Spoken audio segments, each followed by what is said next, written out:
Welcome to my newsletter on habits and behavior change. Today, we're going to be focusing on sleep. Sleep is something I've always had a contentious relationship with. As a kid, I would get up in the middle of the night after my family had gone to sleep and stay awake for hours just enjoying the quiet, which was so different than my day-to-day as a kid. In college, the common refrain when I was in university is, you can sleep when you're dead. And it wasn't actually until I was studying ballet 40 hours a week alongside 12-year-olds, I was in my mid-20s, that I realized that my physical performance was substantially less good when I got anything less than 8 hours, that I started to prioritize sleep. So in today's newsletter and on video, I'm going to share some tactics and tools, some habits and practices that I've cultivated over the years to improve and maintain the quality of my sleep. It wasn't until I recognized the profound difference a good night of sleep made on my physical performance, specifically when I was training ballet full-time, that I started to prioritize sleep. And even so, sleep is something that I continue to struggle with and track to this day. Here are a few habits I've found helpful to maintain and improve the quality of my sleep. First, catching dawn and dusk. There's a lot of research showing the benefits of getting sunlight first thing in the morning and last thing before the sun goes down. Artificial light, we all know, can interrupt your circadian cycle, but actually catching, even if it's cloudy like today, a little bit of light first thing in the morning, stepping outside for 5 minutes. For me, that is often taking my dog Riley for a walk or sitting in my cold plunge. Getting some of that exposure resets your circadian cycle and allows you to consistently go to bed early and wake up early. My second habit for sleep is cold plunging in the morning. As you may know, if you've been following along, I have a 19 cubic foot chest freezer cold plunge and have been using it regularly for the last couple of years. When I sit in freezing cold water for a couple of minutes, even as many as 6 minutes in the morning, nothing wakes me up more than that shock to the system. Oh my God, it's cold.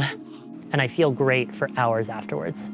The third habit is actually just a recognition of self, that I am the best at procrastinating when I'm really tired, and to plan accordingly. So in the last hour or two before I fall asleep, I am so good at starting a new Netflix show, calling a friend, answering email, doing anything but going to sleep on time.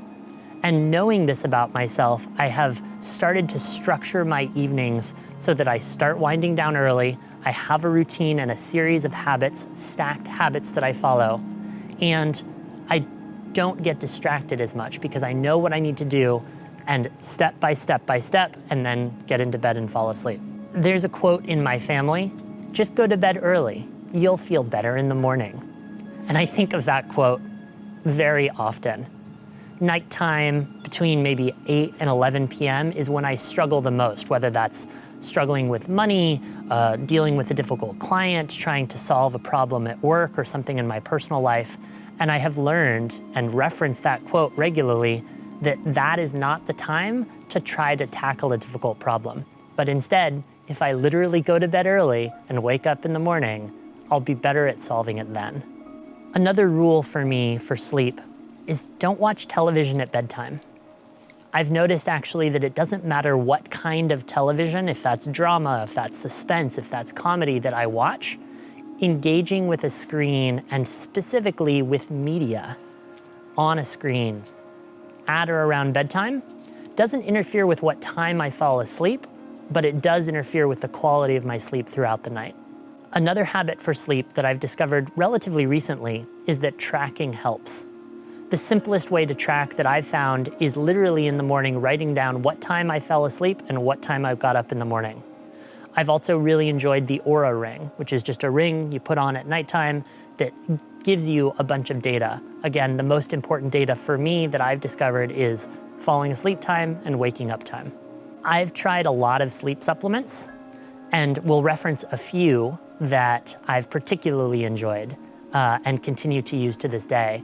But if you're interested, you might check out my longer form YouTube video on all of my current sleep supplements.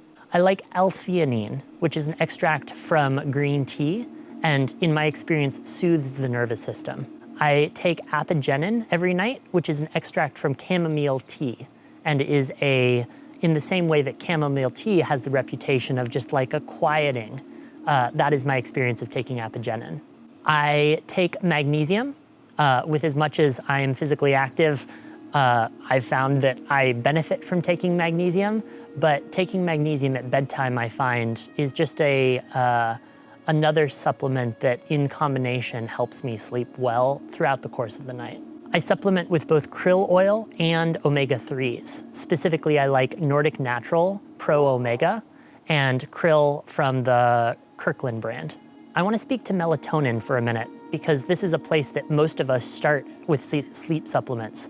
And actually, something I've learned relatively recently, largely thanks to the Huberman Lab podcast, is that melatonin, if it says it's 3 milligrams, might be 1 milligram and might be 10. The regulation of how much is in a capsule or a pill of melatonin versus how much they say is in the pill varies widely. My personal experience with melatonin also is that while it puts me to sleep straight away, I inevitably wake up at 3 or 4 or 5 in the morning and have a hard time getting back to sleep. Another habit for sleep that I have used since I was very young is taking hot baths at night. It's my favorite time to read. Generally, I read fiction in the bath, and it's quiet time alone. It's part of my routine in getting ready for bed and getting into bed. When you take a hot bath, also what happens is to compensate, your body cools down. And in that cooling down, I find a sleepiness. My last habit for sleep is to exercise the dogs and the people too. Sometimes my dogs will wake me up in the middle of the night barking at the local raccoon that lives in the oak tree over my house. And when they get a run, especially in the late afternoon, they don't tend to do that. And of course, when I get a run in the late afternoon, I sleep much better too. I hope you've enjoyed these habits for sleep.